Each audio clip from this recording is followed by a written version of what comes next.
Well, hello there. Welcome to No Filter Fauna, where we have no filter, and we're talking about fauna.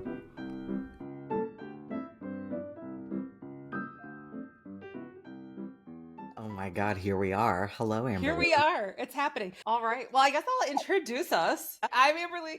I am the executive director and founder of the Wildlife Research Alliance, and I'm also the excitable scientist on TikTok and Instagram and sometimes Twitter. And I'll use my fancy. I'm Jouvay Pantoflat. Ooh, ASMR. I am. What am I? I'm on the board of directors, right, for the Wildlife Research Alliance. I am a professional pooper scooper. Famously not the excitable scientist. Famously not the excitable scientist on TikTok. And you don't wear Betsy Johnson glasses. I don't. I have eagle vision. I'm very sorry. I think that's okay. I wouldn't feel bad about that. But a lot of people are like, "Oh, it must be nice," and it's like, it is. It is. Yeah, it probably is. So my condolences to everyone else. By the way, audience, Amber Lea and I went to the same graduate program. We should tell people. Yes, Jouvay and I both have our master's in animal behavior and conservation from Hunter College in New York. That is how we know. And that's how we met. Yeah. Did I tell you? I think we've established that I'm absolutely shite with eating seafood. I don't eat seafood. Yes.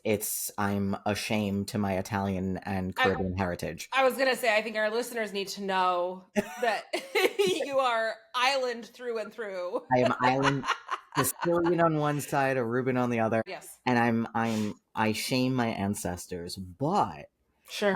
I went down to Aruba right before the pandemic, actually, like 3 weeks before shutdown. And I was like, I'm going to try fish because it's for conservation. So down there they have and I'm sure you know about this, but our audience might not. The world right now in the Caribbean has a problem with lionfish. Oh, yes. Yeah. So they hunt lionfish and then they grill them up and, serve them. So I was like, I will try. This is for a good cause. Cause it's always like, I don't even like fish to even try it. And there's no good reason for me to like buy it from a grocery store and participate in like. Right. But this way you're helping the environment. Right. So I was like, this will be a noble cause. I didn't get any of it near my mouth. I got the whiff of fish and it just came right back out. It was not. Wow. Yeah. So I'm so sorry. That's so disappointing. Yeah, I'm a sham of a Caribbean. But you know what? I applaud your effort because lionfish. So for people who don't know the problem with lionfish, they're invasive. What are they native to? China? Indonesia.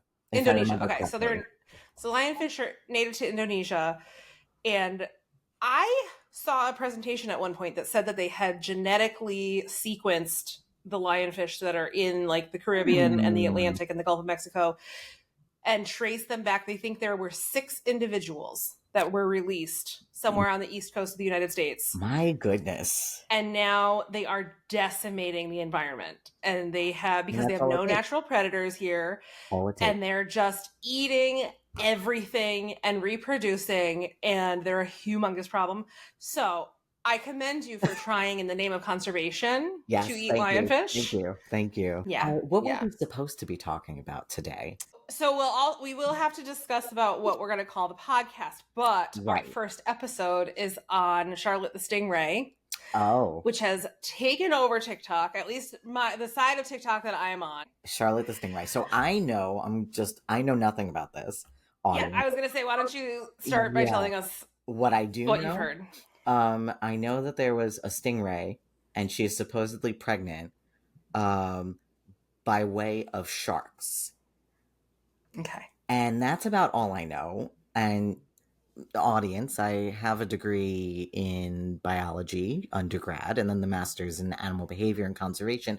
And I'm pretty much an animal nerd. And so I will say that I'm unsure that that's something that's possible. But the world of animals is freaky. So I wouldn't put it past something like, salamanders can have like 3 sets of chromosomes and stuff, when they should only really have 2. So like, I come into this knowing nothing, and I'm not going to assume much. Perfect. And you've got a very open mind. Oh, and I was previously a zookeeper. So coming Yes. from that, I do also have that like knowledge and whatnot, and I know it's in an aquarium. I'm Mm-hmm. uncertain about which aquarium even. Like that's how in the dark I am. Okay. No, this is great because I am very excited to see your face Oh God. as I take you through each level of this story. I don't know if I'm ready, but you I know. think no one is Well, ready. You're okay. not. You're Do I not. need like a comfort item? Like, do I need a pillow? Do I need like You a? do. Yes. Okay. I would. All right. Here we I go. would. We're getting we're getting the succulent comfort pillow. Oh, Here perfect. we I go. love that. Okay. That's really cute. Isn't it? So I this is so Charlotte the Stingray is a cautionary tale about public relations, and I often get asked because I have worked for various aquariums and Mhm. I worked for 5 years in marine stranding response in Florida, and there's a lot of stuff that we can't say, we can't share pictures, and I get Right. asked about all the time. This is why. So we begin in February 2024. Whew. Um, Okay. so the where Charlotte is housed is it's called Team Echo. It's the aquarium and shark lab at Team Echo in Hendersonville, North Carolina, Oh, and that's in Western North Carolina. And Echo, I think, because I've seen two different things, stands for education, conservation, and commitment to the oceans. But in an interview, their like CEO, their founder, said it's a team for educating children to care for the ocean. So I don't know which one it officially means, but it's the same idea. it's just there. Okay. Right. So Team Echo was started in 2001 by a woman named Brenda Raymer and then officially incorporated in 2003. And I want to talk a little bit about Brenda Raymer. Okay. And I want to say at the outset, I think she seems very nice Uh-huh. and also naive. Okay. And I don't think it's she doesn't deserve any like bad press or bad attention. I think she's made some missteps just for lack of understanding how like vicious people can be Right. and how much people are like wanting to see the worst in a situation. Right. So a little bit of her background, she's got a master's in special I education was and taught about in to public ask. schools. Yep. Okay. The master's in education. Notably no documented like aquarist training. Okay. Um, so she taught in public schools till 2001, and she had gone on a snorkeling trip in the Florida Keys with her husband and like fell in love with the ocean, fell in love with the experience, as you do Right. when you go on your first like tropical, subtropical snorkeling trip. Exactly. Yes. And so it's a really nice idea. She started Team Echo because she wanted to bring the ocean to kids in Western North Carolina. That's adorable. Which, We love like, that. they're essentially landlocked. It's a really cool thing to do. And so she wanted to like provide trips for them to go to the ocean and then have this aquarium where they could see the ocean, get some training, Love things that. like that. Excellent. Right. So and she just seems so nice and so like pure in her desire to just educate kids. Right. And give them an opportunity and experience that they don't get otherwise. Okay. So she started Team Echo. She said she started it out of her kitchen in an interview. So I mean, it's really like her heart is in this and it is all heart. So they provide educational experiences for students, including their aquarium, and they do trips to places like Crystal River, in Florida, where they can look at manatees and seagrass and all that cool stuff. One thing that I noticed, so I have deep dived into this. Right. Yeah. You're down the rabbit hole. No pun intended. Down the rabbit hole so far. So she's very much like, this is a passion driven nonprofit.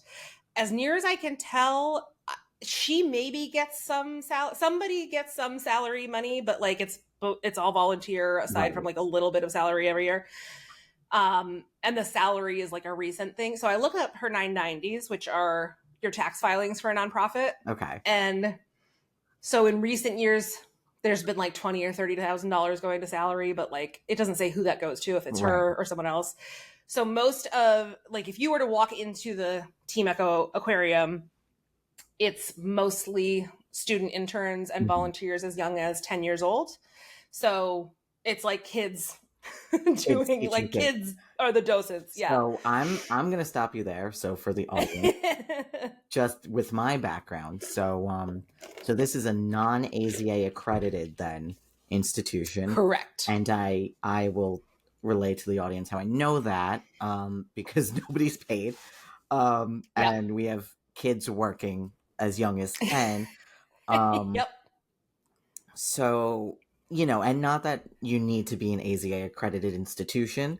Um, accredited institution, the whole purpose of accreditation of an institution is for accountability. And granted, that I'm a proponent of, making sure that everyone has accessible accountability, because to be AZA, a zoo or an aquarium does need to be of substance, meaning like large facilities and stuff. And so,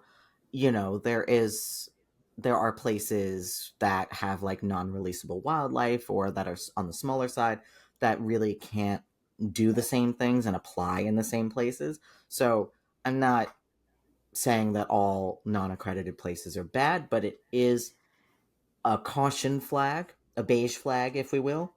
Sure. um, Yeah. that it's not any accredit, because there are other accreditation companies out there aside from AZA, but it's a Which big. is the Association for Zoos and Aquariums. Thank you very much for To that. anyone who doesn't know. Um, And it's the biggest one. Like big yeah, zoos that you've heard of in the US are AZA accredited. yeah, and I mean, I think there's ZAA is also one, and like Okay. there's a few out there, and they all have different. They focus on different aspects of accreditation, and meaning you pass a test. Basically, the zoos go for tests every, I think AZA is 5 years, Mm-hmm. and they pass a test. They go through interviews, they go through inspections, and they have to have certain standards, certain amounts of staff, certain amounts of income, certain amounts of that income going towards conservation or education or what have you.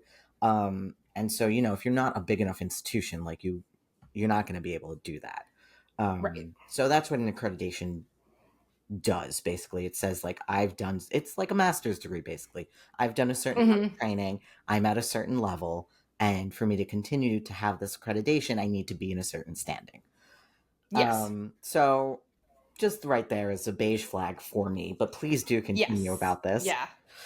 And I will add to that I looked up to see if they had any if they were registered at all with the USDA, which people Mm. think it's weird, but the USDA is like in charge of Yeah. animals at zoos and aquariums, and they are not, because Oh, I don't think they have any species that require it. okay. But one thing that I think is helpful about when organizations are registered with the USDA does inspections. And Right. so you can get those inspections. They're publicly available. With Miami Seaquarium, Yes. this came up a lot Yep. because they had gotten dinged in a lot of their USDA inspections, and all of those inspections are publicly available. So you can like read exactly what the inspectors said and recommended and Yeah. any punishments and stuff like that. And USDA inspections So are tough, as someone who's been through multiple. yeah. And it's every 6 months, usually, depending on the type of permit that an institution has. But for zoos and aquariums and laboratory facilities, it's every 6 months. They are, unless they're being like nice to you, it's all surprise inspections.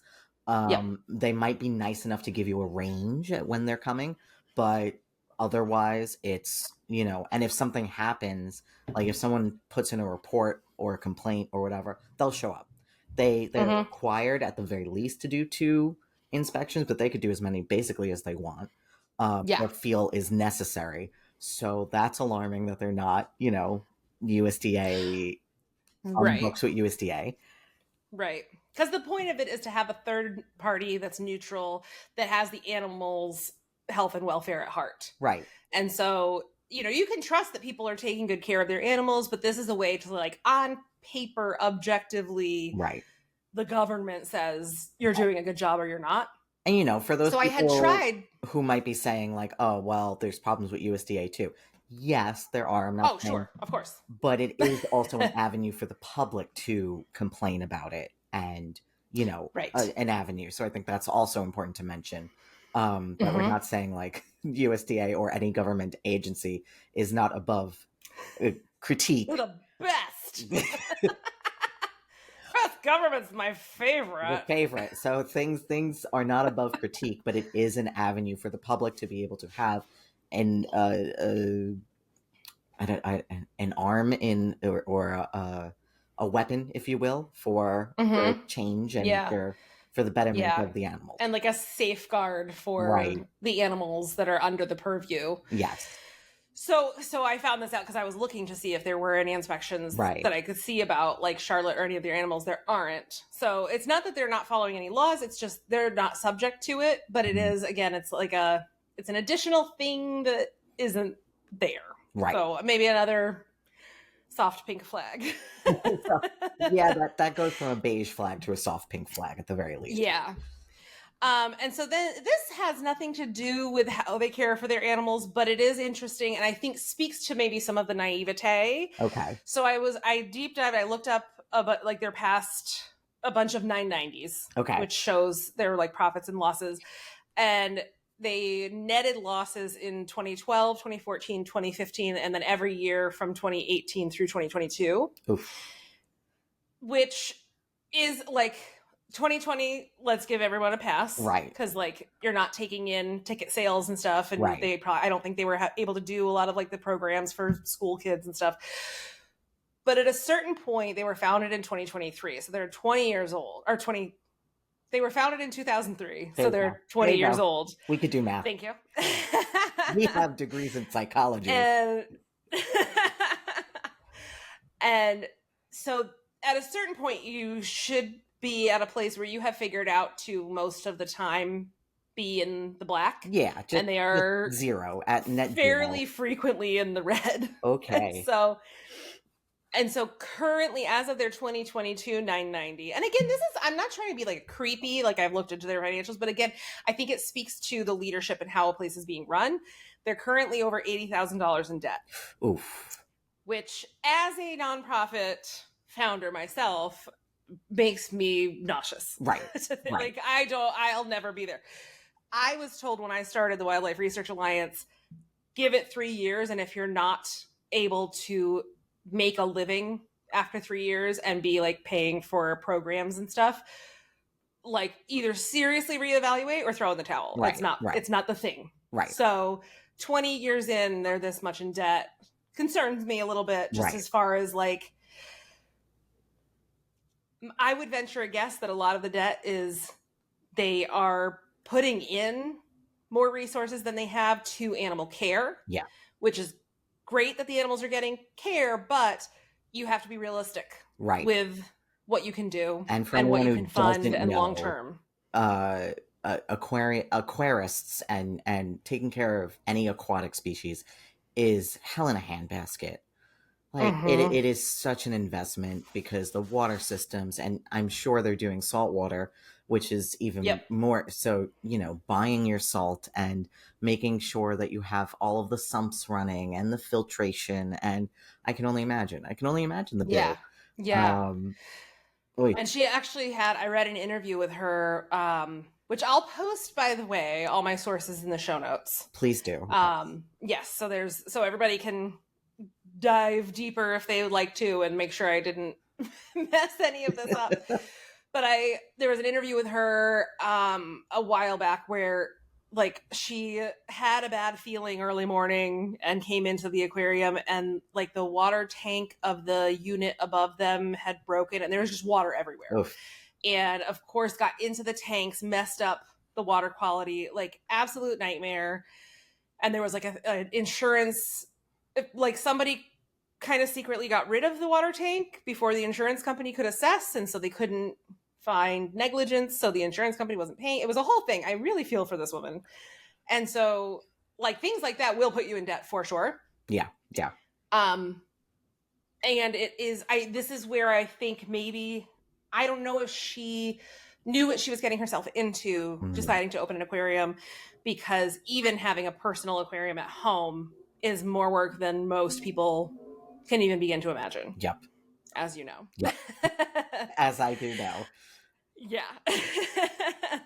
So a little bit about the aquarium. They house over 300 animals, including fish, sharks, rays, and reptiles. Okay. They have some animals, like they have some tortoises that I think were relinquished pets. Right.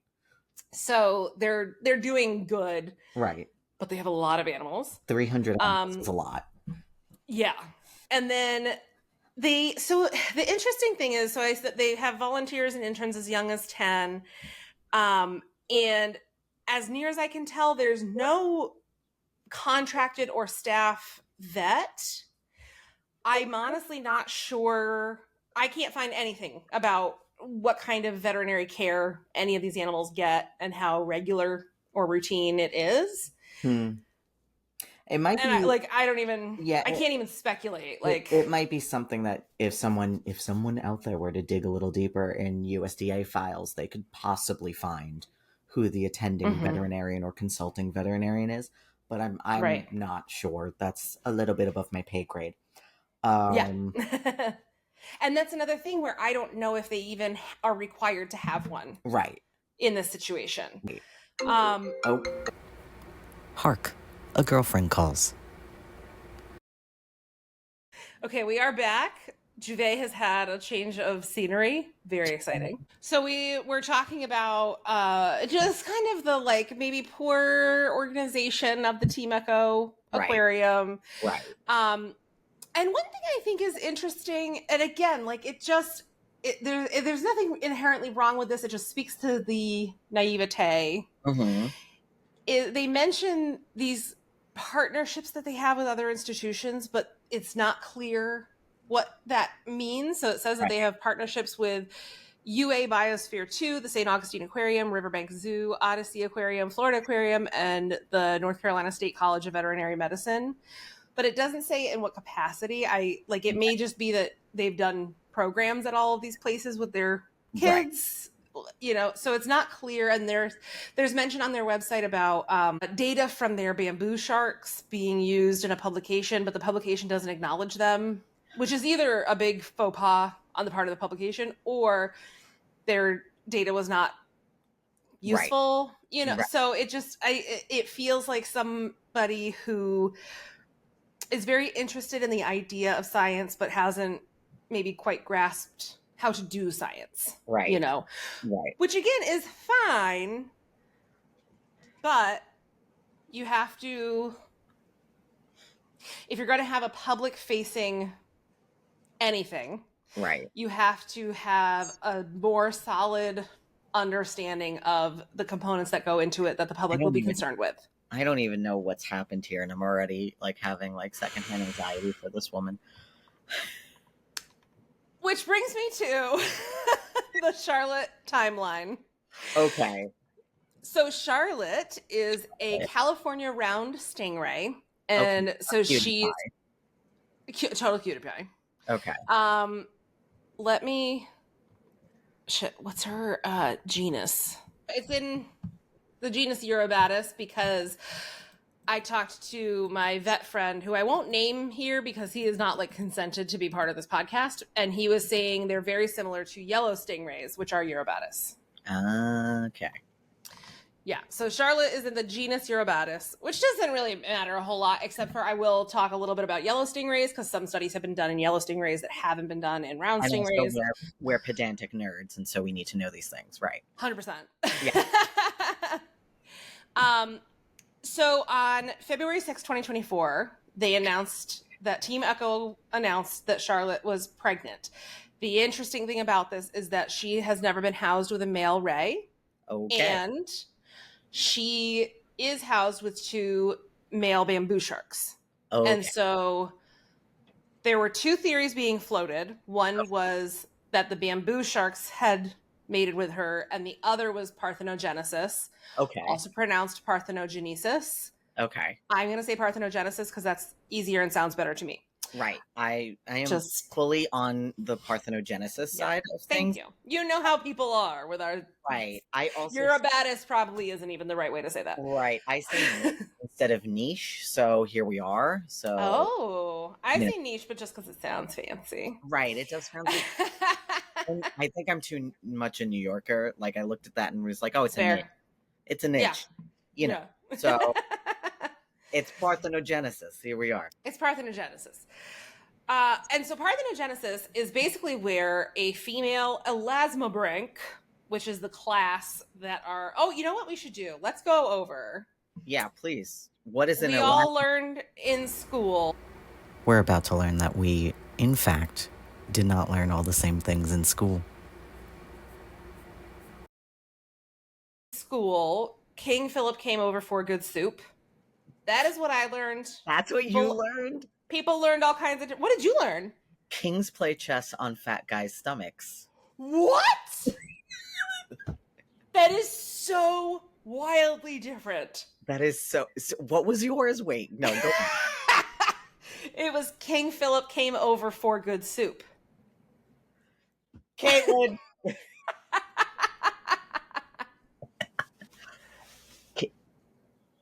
She's not answering. Kings play chess on fat guys' stomachs. That is that's so... Every single word except for king. Okay. Kingdom, phylum, genus. What was the mnemonic device? Mnemonic? Mimetic? Mnemonic. Mnemonic. Yeah. I'm dyslexic. Jouvay, nobody has ever heard of fat guy's stomachs except for you. I didn't know it could be done. So all of these mnemonic devices are to remember how animals and plants are categorized. And so the highest order of categorization is kingdom, which is basically you're either an animal or plant. And then it gets more specific from there. So kingdom, phylum, kingdom, phylum, class, order, family, genus, species. And so like humans are Homo sapiens, that's the genus and species. So elasmobranchs are fish. So elasmobranchs are sharks and rays, and that's their class. Okay. Excuse me, I just burped. So sharks and rays are related at the class level. Right. Please take me through the phylogeny or the phylogenetic tree, the family tree. Got you. Please do. So first of all, I will say their evidence for the shark ray breeding was that Charlotte had some bite marks on her from the bamboo sharks, which is something bamboo sharks will do when they are mating. Okay. And rays will also do that.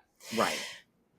So sharks and rays, so all sharks on one side, all rays on another side, they diverged from a common ancestor 300 million years ago or so.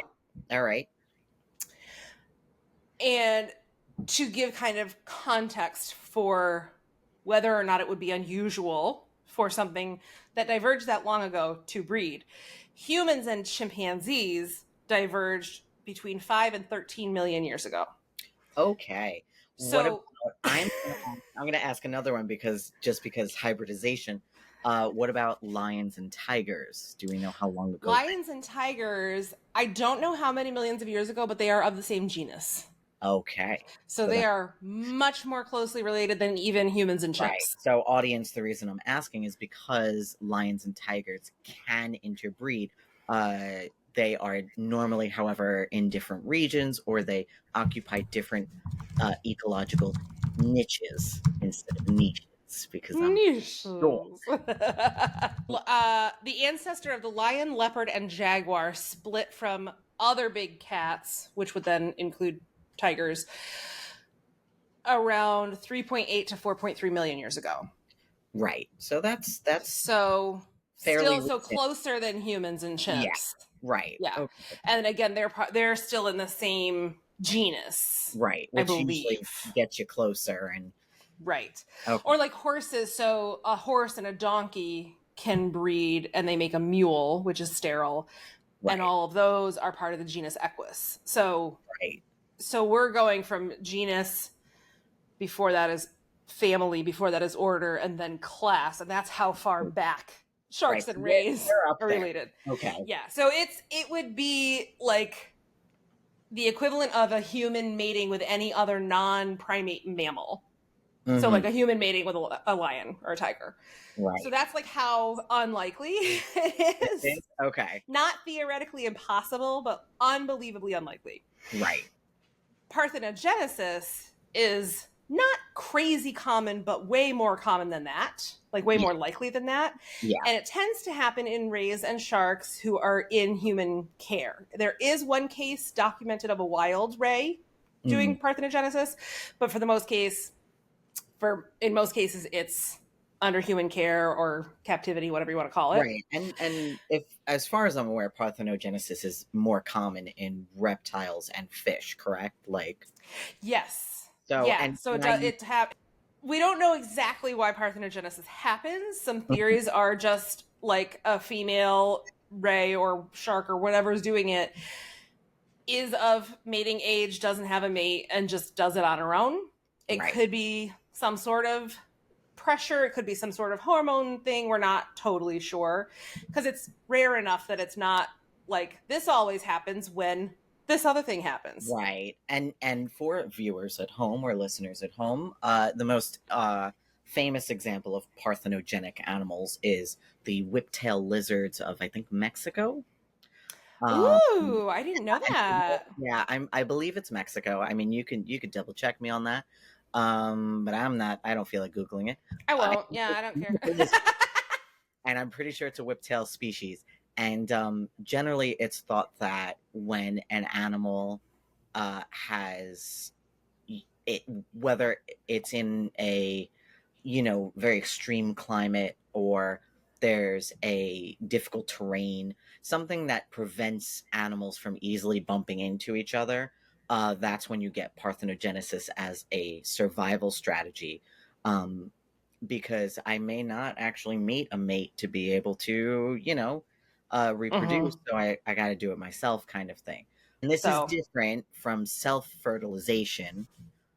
Uh, right. So, yes, we should make that clear that parthenogenesis is the female doesn't fertilize her own eggs. She has eggs and essentially clones herself, and they develop into embryos without fertilization. But there right. are species. Do you know offhand species that do self fertilize? Okay. Snails self fertilize. Fish can self fertilize. Oh, sure. Of course. A lot of plants self fertilize.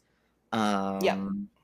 And most of the time, higher order mammals. I hate the term higher order, but generally, It sounds so generally, elitist. so elitist. Generally, your land animals have a harder time of doing that. You usually need something.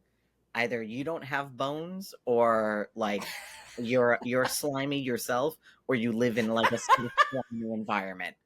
Um, Savage. So you have to be boneless and slimy, and you can I mean, well, fertilize yourself.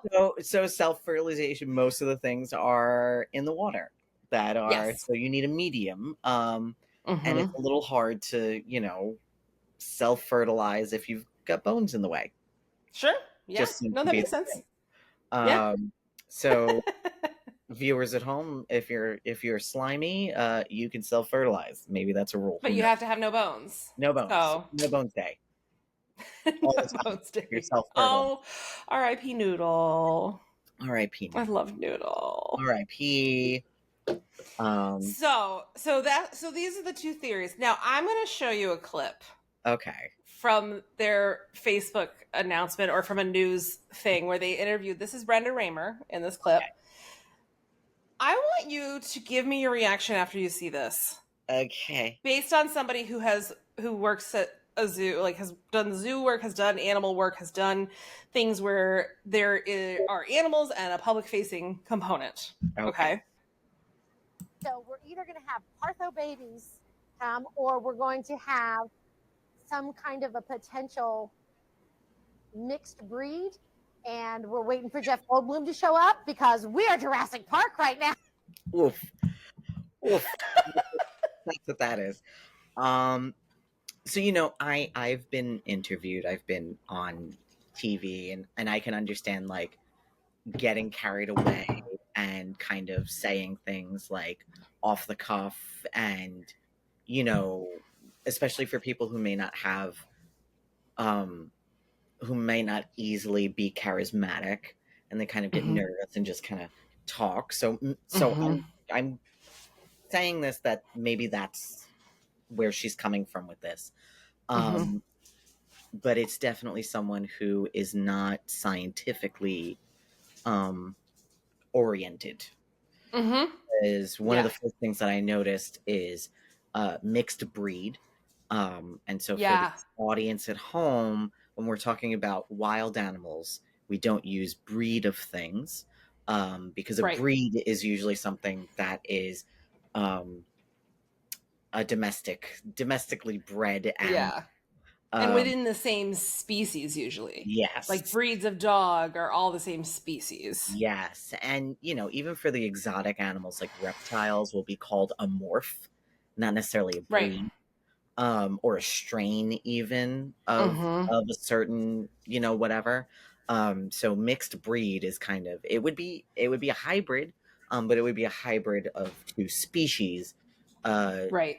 Mixed breed makes it sound like they are the same species. So that's a Agreed. lot. Um, that's telling me, she might not be in that sort of sphere, Yep. or have a traditional background in the sciences. So my first reaction, Yeah, and I want to provide some context for this. First, please. I want to just remind our viewers and listeners we are not trolling Brenda Raymer. I think she is No, a lovely person yeah, who, again, is just a naive. And this whole thing is a cautionary tale. right. I am the excitable scientist. I get very excited about things all the Yeah, time. yeah, I also am loud, and as a loud person, especially a loud cis woman, am frequently shushed, yeah, and I hate it more than anything. yep. And I don't think that we should be silencing women. No, And that being said, this woman is too excited. And it's not. I think she should be that excited behind the scenes, and I yes, get that excited about things behind the scenes. But you, for better or worse, I think when we talk about controlling the message and controlling the narrative, and when people who don't necessarily have all the information or um, understand certain situations, like, I think it's really important to kind of be level-headed when right. we're sending out messages on behalf of our animal organizations, Yeah, because when you get this excited about something, I think it tells like the untrained viewer, this is what is definitely happening for right, sure. And right, we are very excited. And this is like a new era of science, right. which it turned out not to be. Okay, great. So Yeah. so I have a little timeline set up. So that was on February 6th that they I do announced. wholeheartedly agree with your sentiment because, you know, and I see her as someone who maybe is has not experienced the backlash that maybe bigger zoos have with Mm-hmm. things, because even, if an animal is just viewed, or if there's a picture taken of an animal the wrong way, a zoo will, Yes. its employees will get death threats. And so, Lambast. Yeah. right. And so if you're someone who's never experienced that, you can just say the wrong thing and not be as measured. And so, Exactly. I don't actually fault her in any way because, No, you because know, I think that's exactly what this is. I don't think yeah, they're not big enough to have had negative attention. right, exactly, exactly. They're just doing their thing in a corner, and Mm-hmm. then something like this comes along, and it's, you know, Enter social media. right. And every zoological institution has had an example of this, Oh in yeah, one way or another. But they also have a PR team, um, exactly. because again, controlling that narrative. And that's not to say that um, zoological institutions are controlling, like, are being propagandized, or you're not being Right. fed propaganda. But you don't want to say the wrong thing, and you want to definitely be nuanced. And I want to make sure that we're not saying, like, we must control the narrative here and brainwash you to think Right. a certain way. One of the I think when we think of controlling the narrative, one of the best things is the way that a lot of zoological institutions, maybe 10, even up to 5 years ago, would say things that were unintentionally racist Sure, yeah. message. And so one of the most famous things being like rhino horn, and people would say, well, it's just the same keratin as in your nail, so like it has no medicinal properties, and that kind of waves a hand and dismisses It's Eastern medicine. very dismissive. Yeah. Yeah. And so you can't have Eastern medicine or like traditional medicine like that, right, without acknowledging the race and the culture that it comes right, from. And when you dismiss one, you dismiss it all. right. And so and also to assume that anything used in medicine automatically means that species won't survive, which is not the case across the board. There are many especially within the indigenous communities that are able to sustainably harvest what they need. Yeah. And those species, they kind of coexist. And so when we say controlling the narrative, it's things like that, where it could be harmful if we say things in a certain way.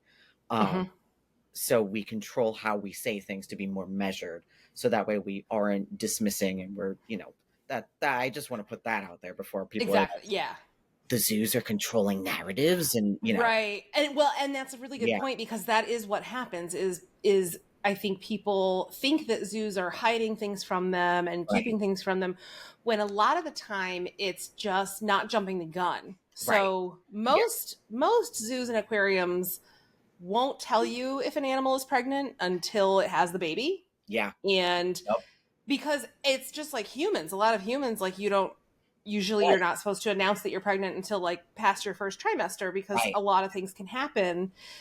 And then because I think, animal care facilities have to be so careful and cautious with their message, there isn't a way to get through that without either being 100% transparent and like, releasing all the medical files and whatever, which is usually fine, and usually they will, or being really tight-lipped. And so people are always going to think something's being hidden. Yeah. And I think there have been facilities that have hidden things, and I don't want to say this never happens. Right. But I think a lot of the time places keep the information close so that there's less damage control if things don't go well, because that's how the animal world works. Right. So this was on February 6th, 2024. Okay.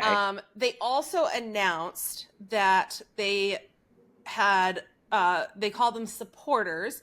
Dr. Robert Jones, who is known as the aquarium vet out of Australia. He's a Elasma rank vet.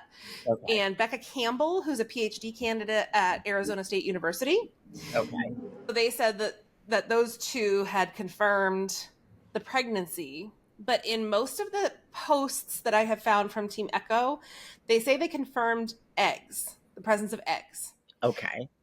Stingrays, I don't know if it's all species of stingrays, but at least brown stingrays, this species, give live birth.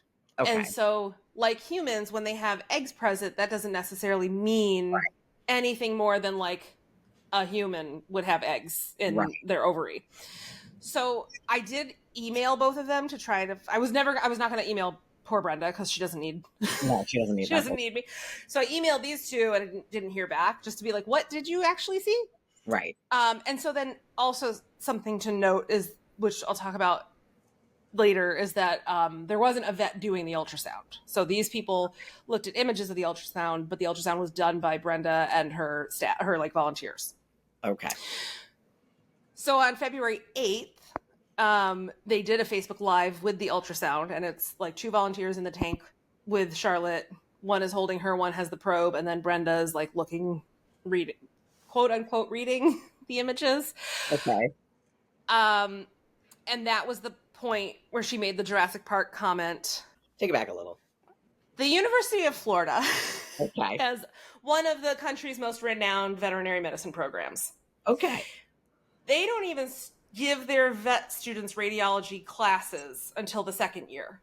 Mm-hmm. And I believe their fourth year students also have more radiology classes. Okay.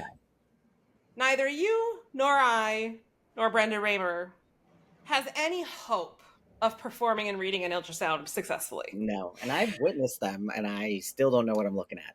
I have seen so many animal ultrasounds, and not once have I seen what they say is on the screen. You could tell me that the Mona Lisa is in there. And I'll I would just have to take your trust word for you. it. Yeah. Yeah. It's the greatest trust exercise. Like, really, I guess so. Right. So, in a similar note, veterinary technicians are also trained on like doing the ultrasound, not necessarily reading the ultrasound. So, even to know that you have the probe in the right place and Right. at the right setting takes a higher level of education than anyone who works at Team Echo has. Right. And then the American College of Veterinary Radiology, I was looking through their website. They say the ultrasound training requirements at the American College of Veterinary Radiology exceed those of any other specialty organization in veterinary medicine. So, like, radiology is the real deal. Right. And you just can't be quickly taught how to do it. Right. So you can't, like, go to a workshop and, like, because I was going to ask you, like, are there like professional development, like, workshops available? Because in the zoo world, I think for vets, right? Okay, who already have the basics, I think they can do continuing medical education. Okay, and learn more about ultrasound, and I think that's it. Like, yeah, because I don't think you or I, even with our background in animal care, I don't think we can, could, like, you maybe, because you have more direct hands-on animal care, but like, probably neither of us could walk into a workshop and have them teach us how to do ultrasound. Yeah, because at this point I can't even walk into, like, AZA specifically has a hoof trimming hoof trimming class, workshop, seminars, and I don't even have the experience, and I was hoof trimmed. Wow. Yeah, I hoof trimmed hoof stock for all the years that I was a zookeeper. So interesting. I was gonna ask if it was something like that, but obviously it's not. So, yeah, as near as I can tell, you have to already have some sort of vet or vet in training, and then you can get more training in it. Interesting. And she did mention in the video, she's like, "Oh, we had to learn how to use this ultrasound," but I don't know what that means. I don't know who taught them and if it means they had to learn how to turn it on, or like, you know what I mean? Like, did somebody sit with them and say, "This is what this is"? Okay. So on February 11th, they posted to their Facebook. This was Brenda posting to Team Echo's Facebook. I'll read you the quote. "With all the interest and chaos surrounding Charlotte, I am going to ask that you please do not use our platform for wonder and research to make a personal stand or comments to prove yourself and your knowledge to other readers. We are a very unique site with staff and volunteers who work hard to care for our marine and reptile residents. We research and train and promote science education and adventure. Charlotte is a special and lovely fish," which I'm like, oh, they love her. "We are sharing her experience with you as a way to learn together. It is our gift. Please do not disqualify our event. Just because something has not happened or has not been documented does not make it impossible. Science is discovery. And besides, none of us know what has happened in the big ocean because we are not always there. Team Echo was founded to reach, to teach, and to dream." That's precious and lovely. It's so sweet and not scientific. But you would find that is as good a PR message as any PR team would want to put out, and I think it's indicative of they've been getting a lot of people who have been mean about sharks and rays can't have babies. Absolutely, and that to me is the issue, is that because they floated this idea, and probably because she was excited, and let's not discount, I would bet my life on a lot of these comments coming from men who didn't like to see that a woman was excited. Yeah, absolutely. So, like, it's just the fact of the matter. Write to me if you disagree and we'll talk about it. Right. And I will prove you wrong, because that's what happens to women every day. So clearly I didn't bother going through the comments or anything. They're more recent posts. The comments are turned off. Good. But I think from other creators that I know on TikTok or wherever, it is staggering the number of people that will come out of the woodwork. Like, I've had, mutuals on TikTok who have gotten just unbelievable numbers of nasty, mean hate comments. I mean, thousands and thousands of people just trying to ruin their day, at best. you know? So I think people really came at them for the shark ray hybrid theory. Mm. Meanwhile, there's a whole faction of people that are like, this is all fascinating, whatever it is. Like, Right. And people are equally as excited about parthenogenesis, you know? Yeah, I love that. Aside from, this is a very wild thing for her to suggest, I love that it's like, we're not in the ocean just because it's not documented. I'm sure we could go through even just Wikipedia and find cases where the two species interact that we didn't think interacted. Like, so 100%. yeah, so I where she's coming from, excellent. Yes. This is not the case to use that argument, I think, because they're so distantly related, but yeah. But I think she's just making the point. She's like, this is fun. Like, don't forget that it's fun. Yeah. Science is supposed to be fun. Yeah. Which I feel that with my soul, know? Yeah. And she's absolutely right. Like, I joke, I annoyed one of my TikTok mutuals because I was like, who knows? There could be megalodons out there still. And he was like, no, and here's why. But it's fun. It's just fun to think because we don't know. We know more about space than about our own oceans. Exactly. So like, who knows? There could be all kinds of crazy things happening. We only recently found out that Homo sapiens and Neanderthals bred. So at this point, so I just feel so bad for Brenda because she clearly didn't see this coming. Right. And it's just kind of like, can y'all just chill and like let us have our shark baby, whatever. Yeah. So then they make some regular updates saying there's no changes in Charlotte's condition. And then on May 8th, they made a Facebook post saying they brought in additional support, including veterinarians. Oh, thank God. So to the best of my knowledge, from what they have made available, this is the first time a vet has actually been involved in Charlotte's care post-pregnancy.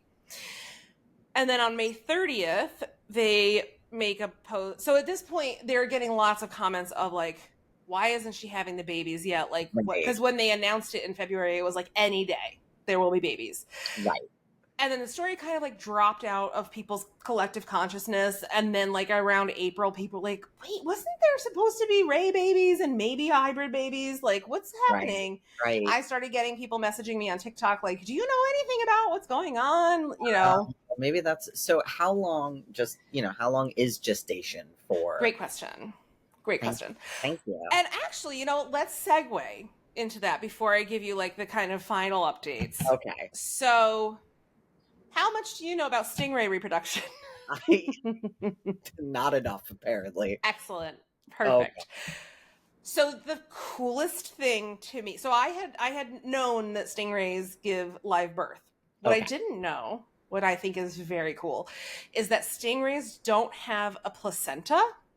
Or at least some species, all the species involved don't have a placenta.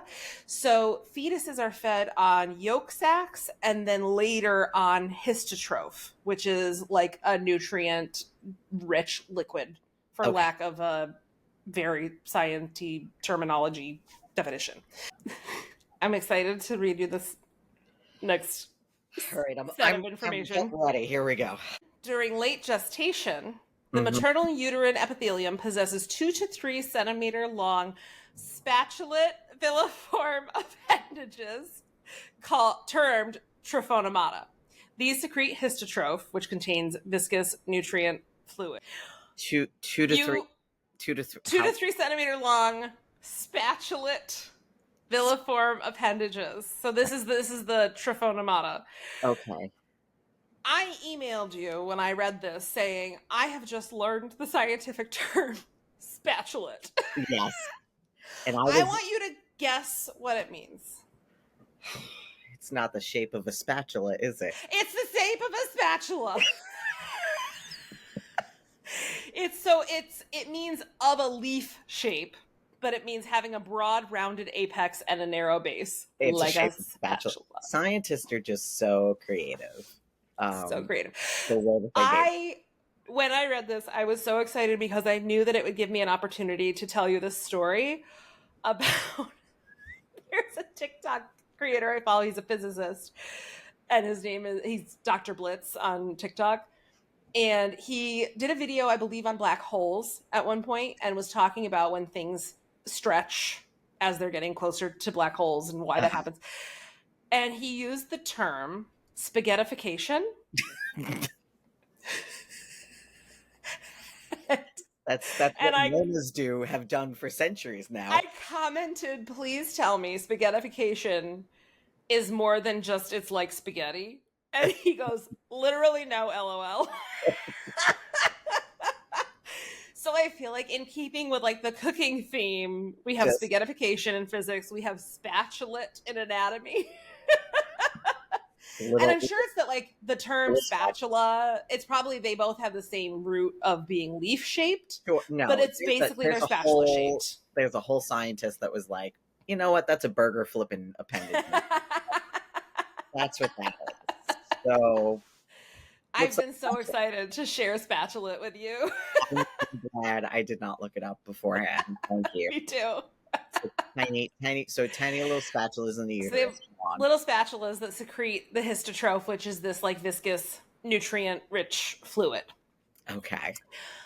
So typical, it's the jury is out on stingray gestation. Okay. Typically, it's 3 to 5 months. Okay. But I've read papers where they were like in the 4th month and then the 6th month we did these ultrasounds. So I think it varies by species, and I think it can vary by situation. Okay. So my vet friend said that he had a situation, I believe it was with a yellow ray, which is in the same genus as the round ray, where she was pregnant for 9 months. Jesus. And I don't remember what the resolution was, but it basically the fetuses got too big to like for her to have labor, and I think they had to like do a C-section basically. Wow. On this ray. So it's not quite the clockwork that we're used to with gestation. I mean, even our, I will put this on the record, even our reproductive system is just held together evolutionarily by duct tape. Like, for sure. Sure. So I can only imagine fish wild. Yeah. Yeah. The weirdos of the, well, okay. No, I think birds are the weirdos, but anyway. So typically like 3 to 5 months is what we would expect. So everyone's like looking at like 2 years, like an correct. Right. However, I read a paper about 3 yellow stingrays at the Georgia Aquarium that were documented to have fetuses, and ultrasound done by the vets confirmed like moving fetuses with fetal heartbeats, and they resorbed their fetuses. A lot of animals do that. Yeah. Okay, so that's I think it's odd to hear that the fetus can be developed and like have a heartbeat and be what we think of as alive and then be resorbed rather than dying in utero and causing an infection. Right. But so that does happen. Yeah. Which is also crazy. Crazy yeah. Okay, so on February 30th, Team Echo made a Facebook post saying that Charlotte has a rare reproductive disease and that there's very little research on the disease, which I will say there's like across the board very little research on any one species of ray. Right. And especially in reproduction, it's just not like they're not wrong. There's like nothing. Yeah. And then on the 31st, they made a Facebook post saying they don't know the name of the disease because, of course, people are like, well, what disease? Like, what's going on? There isn't a name for every disease. Sometimes there's like a disease and it just is. And they said they've looked up studies but haven't found any, which I don't think they don't know what they're doing. Right. There are studies on reproductive disease. Okay. On that same day, they confirmed to news outlets that Charlotte is not pregnant. And they said she's no longer pregnant. Right. I don't think there has been veterinary confirmation that she ever was, but she may have been and then resorbed the fetuses. That's possible. It's also kind of neither here nor there at this point. So Charlotte is currently not pregnant and has a reproductive disease. And Okay. on June 5th, they posted a sign on their door saying Charlotte's no longer pregnant due to her reproductive disease. The medical team performed their biweekly in-person assessment last night and reported that Charlotte is stable. They're reviewing additional ultrasounds and testing and will collaborate on a medical care plan. And that's the day that from then on they turned off comments on their Facebook. I think it was in that same post, they like literally taped a sign to their door that they closed as of June 1st, I believe, and have been closed to take care of Charlotte, which again, for a nonprofit that's not doing well financially, is a huge hit. And I think I read that they've canceled some of their summer classes. Like, this is just not what they need. And as much as I think it was maybe the wrong way to go about announcing this information, they don't deserve to be in this position where they're getting so much hatred and losing money. Yeah, it's not a Tiger King situation where it's right. Where they haven't really done anything wrong. Right. They're just fumbling about. Yes. And, this isn't to say that I don't think that people who are running nonprofits, especially with like animal care, whenever there's another life involved, you should be some level of educated. That doesn't necessarily have to be formal education, in like a college or anything.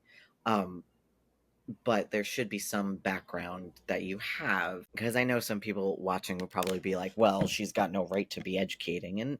And to some extent, I do agree. I do feel that, you, if this is where your heart is at, you should be letting other people who are more formally educated in that field do the educating for you.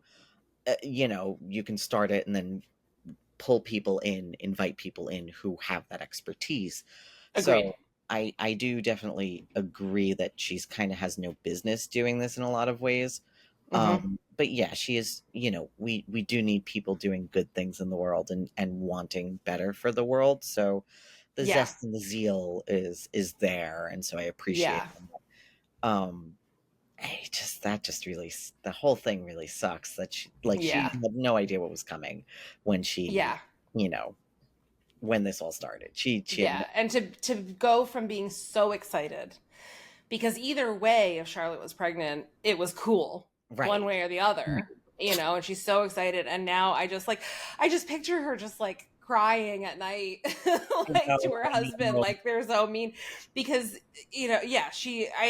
I think she's in over her head in several aspects, and that still doesn't give people the right to be mean and to like troll her and to I mean, I felt it, and this is a whole nother can of worms, but as a zookeeper, knowing what went on with Harambe, and when that all happened, and knowing the kind of care that an animal like that has to receive legally, and then I can only imagine the keepers, you do a job as a keeper, and they're kind of like your children. Yes, you get paid to do it, but you're getting paid pennies. Right. As we all know, zookeepers have to be like well over educated for a job to get paid pretty much minimum wage across the board. Far below the poverty line in most states. And you're required to be essential staff, so snowstorms, you're sleeping on a cot kind of thing, and so to watch, and it's most likely that the people who cared for Harambe had to shoot him. Like they were the ones who had to make the decision to shoot him. And I know I'm cutting out because my laptop is being stupid. But supposedly it says that it'll be fine when we get the actual recording. Right.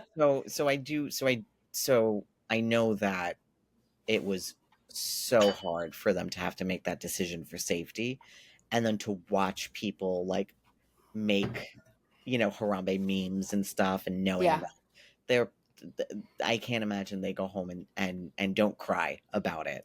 Right. And, I've lost animals that, they were just old and they just passed away. And I still, it's been years, and a day comes around and I'm like, oh, this is when so-and-so passed and I miss them. Yeah. So I can only imagine what she feels like. Like, I agree. She's definitely like, this is such a bad fuck up. Like, yeah. so that, And it just is like, God. again, it just, and she doesn't have staff. Like I'm sure, like I think she's fielding all these comments on her own. Right. Which, like, and I think, that's not a task you hand off to a teenager. Like, hey, filter out these mean comments. Like, she's probably just doing this all on her own. Right. And it breaks my heart that this is like what she's dealing with. Yeah. Especially because this is not uncommon. So one study found that 65% of aquarium housed southern stingrays. And so that's southern stingrays. This is a round stingray. But again, like the research from species to species, right. Whatever. So 65% of aquarium housed southern stingrays had developing or advanced reproductive disease compared with 0 rays in the wild. They like looked at wild and semi-wild rays. So it does seem to be a managed care problem. Right. They believe that it's from, the lead, oh, by the way, interestingly, the lead author on that study was one of the vets who did the stingray ultrasound manual. I just thought that was neat. They think it has to do with prolonged increased estrogen in single-sex habitats. Interesting. And usually what that looks like is the histotroph, that the fluid that feeds the babies, there's just excess histotroph and the uterus thickens. And then what happens is when stingrays are pregnant, you can see it. They become visibly swollen kind of dorsally and a little bit ventrally. So on the top and the bottom. So when there's a lot of, when there's a lot of histotroph, it's in the uterus. So it swells in the same exact places. Right. Which is why a qualified ultrasound person needs to look and see, is it fluid or is it babies? Right. It would be very handy to have one of those around if you start seeing your skate or your ray puff up a bit. Exactly. Okay. And to their credit, so they thought that she had cancer when she first started swelling because they were like, she can't be pregnant. Right. And then whatever happened with the ultrasound, he believes she's pregnant. I will say, so it said that usually this kind of reproductive disease ends up being fatal. But I personally have worked with a ray that had this, and they drained the fluid periodically, and so she was fine for now. It's chronic, it's a chronic illness. So it's, in my opinion, again, without being on the medical staff or the vet staff, without seeing her hands-on and being a vet myself, I would be willing to bet that this can be managed and she can be fine, because they're saying she's eating normally and acting pretty normally. Right. So I don't think she's like on death's door, and which again is people are being real weird about it. Yeah. So it's probably something that, but then again, they don't have a vet on staff. So who's going to be doing the draining? I don't know how. I think I'm assuming that's what they're talking about now, like putting together a care plan. Right. But I don't think like death is necessarily imminent. I think she's got the thing that more than half of female rays get at aquariums. Right. Funnily enough, so reproductive disease has not been well studied, especially not in round rays, but the ways that they usually treat it, so again, they can drain it, they can do an ovariectomy, so like almost like a hysterectomy, just taking out the ovaries to control the production of estrogen, right? Or they'll put them on Depo-Provera, the birth control. Which I think is so funny. Just put your little rays on birth control. Which, honestly, like, like so many animals in zoos and aquariums are on birth control. Yeah. Either because they're housed with conspecifics of another sex, or to help with these kinds of hormonal conditions. Right. And I don't think that this is the time to get into animal welfare in human care, and if that means that they shouldn't be or not, that's for another time. Yeah, that's just the fact of the matter is a lot of animals are on birth control. Yeah. I assume that that's what they're planning now. It does require treatment. You can't let it just go or it will become fatal. But in a typical scenario, this is a very manageable condition. Right. It's just that I don't think this aquarium is equipped for any kind of complicated medical situation. Right. Update incoming. Hi, listeners and viewers. This is Amber Lea. I'm breaking in with an unfortunate update. On June 30th, Team Echo announced on their Facebook page that Charlotte had sadly passed away. Their statement reads, "We are sad to announce after continuing treatment with her medical care team and specialist, our Ray Charlotte passed away today. We are continuing to work with her medical care team and research specialists. The Team Echo family appreciates your continued love and support while we navigate this great loss. The aquarium will remain temporarily closed, during which time our staff will continue to care daily for our other fish and animals." Jouvay and I are thinking of everyone at Team Echo, and we hope they can learn from this experience and move forward in the spirit of science. Now back to the episode. Which again, like, reptiles and fish are not easy. Like, already not easy, and now you're just this whole and the PR nightmare. Mm-hmm. Which, I don't want to be a Debbie Downer, but it makes it sound like they're not really long for this. Like, the organization is not long for this world. Yeah. Unfortunately. So, even just looking, like, before this, looking at the financials, they're going to have to figure something out. Right. And manage. I think they could probably survive if they just, like, scaled back on some things. Right. Like, I wonder if they're, because, the financial, it's not clear, like, incoming versus outgoing, like how it's all, outgoing is broken down, but not incoming.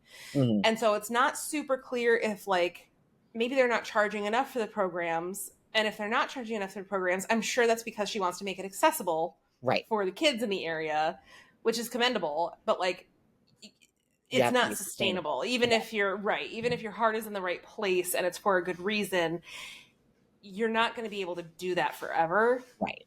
Which is why aquariums cost a lot to go to. Right. Because it costs an arm and a leg to be able to feed the animals. I mean, we would, just to feed our hoof stock, it would be, I think it was $100 a bale for a 50-pound bale of hay.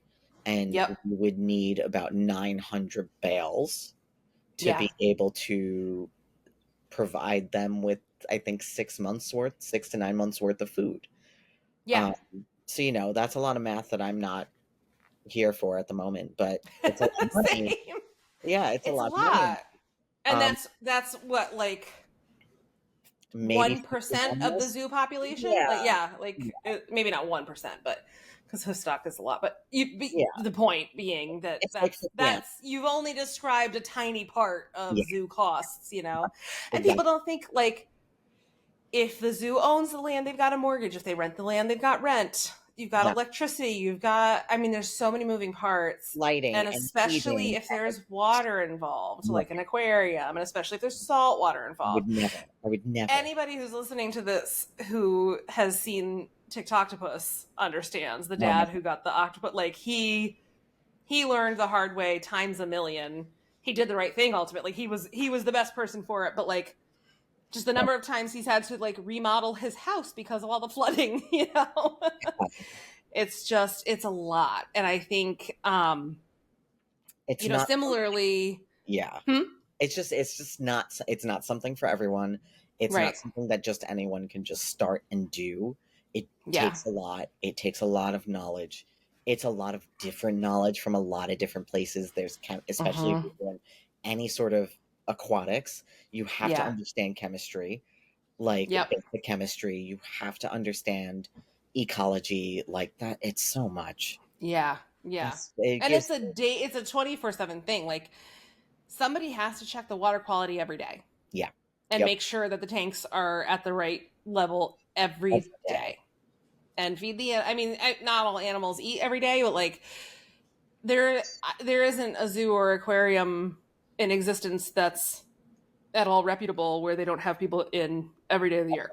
Right. And so Yeah. coming at this tiny aquarium run by this well-intentioned woman who is naive enough to think that people might be nice, they're coming at her this way. Just it's such I hope that people can learn from this, and I hope that people can, whichever side they're on. If you're on the nonprofit animal care side, learn from this as far as like, here's how to manage your news releases, whatever. Here's not what to do. Right. And then on the other side of it, like, learn to be a nicer person, and that you can ask questions without being mean. And I'm sure she would have been thrilled to answer questions. Yeah. And also critique without being mean. Like, and critique without, I would absolutely be wary of an institution like that, but I would definitely not, I want to make sure that everything is accessible. And like, look, I'm in New York City. I have so many zoos near me. But some states, there's only like one zoo for the whole state. Yeah. So and the science is still kind of wonky on whether or not zoos and aquariums are even useful in science education. So I'm not even going to go there, but which is research that we want to do. Right. But, whether or not personally for you and for me, zoos have launched us into our career paths. So if I want to see more people like me and you, I want to see more animal education.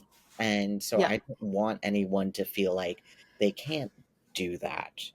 Yeah, absolutely. So it's a very fine line, and I feel bad for her. I want better for that institution, but I also do feel bad for her. Like, yeah, I mean, that's a perfect way to sum it up. Like, I don't love the aquarium itself, and I think at the same time, this poor woman is so nice and is really getting way more than her fair share of criticism. Yes. And in ways that meanness. Is detrimental. Yeah. And This now is not the time where they need their funding to be drying up, and they need people not to be visiting, and they need to be closed. That's not helpful. It's also a really good chance now that this has happened for bigger institutions to kind of either work on being more accessible, whether that's like an extension program, or offering some sort of aid to help people who would want to start things like this. This could be a really great opportunity, because there is a problem with accessibility. We all know it. I mean, the Bronx Zoo costs like $30 to go, and that's a lot of money that some people don't have. You have a kid, you have one kid that's, maybe it's $15 for that kid, but that's $30 for you, $15 for your kid, and then you're eating, you're doing whatever. Kid wants extra to ride the monorail, right? And suddenly it's $150 that you not have. So I get it. I get there needs to be more accessibility. There needs to be more connection with nature. So I'm hoping that there are ways through this, that she and her institution are an unfortunate sacrifice for something better. Yep. I think that's what they're turning out to be. Yeah, it's a definitely, what a cautionary wild ride you took me on, Amber Lea. That was that's what I'm here for. We learned about parthenogenesis. Poor Charlotte. Poor Brenda. I know. Yeah. I want to be like, forget Team Charlotte. I'm Team Brenda. Like, I wish I could help her, And of course, I'm not qualified in any way to be like, hi, let me handle your PR, But I hope this serves. I wish it wasn't this way, but I hope it serves as a learning experience for everyone involved. Oh my God, yes. And I don't know if this has happened, but I just want to go on record as saying, I really hope there aren't any scumbags out there who are like yelling at the volunteers. Oh And my, because that happens, and I yes, really hope people are leaving these kids alone. absolutely not. They're not, So because yeah, this is where we are. But yeah. volunteers should not be, especially Oh my God, should not be volunteer. criticized. Yeah. They're just trying to do what they got to do and trying to Yep. get the experience and do something that they love, and that is not a crime. Mm. Not a Right. crime. Leave the kids Not a alone. crime. Let the No, volunteers live. Like. please. Oh my god. Oh Oh no. yeah. This We is did it. Charlotte. Yeah. We did this the is our first story, episode. and we did the thing. Yeah. This Here. has been a podcast. We'll see you maybe next time. Who knows? Have a wonderful day.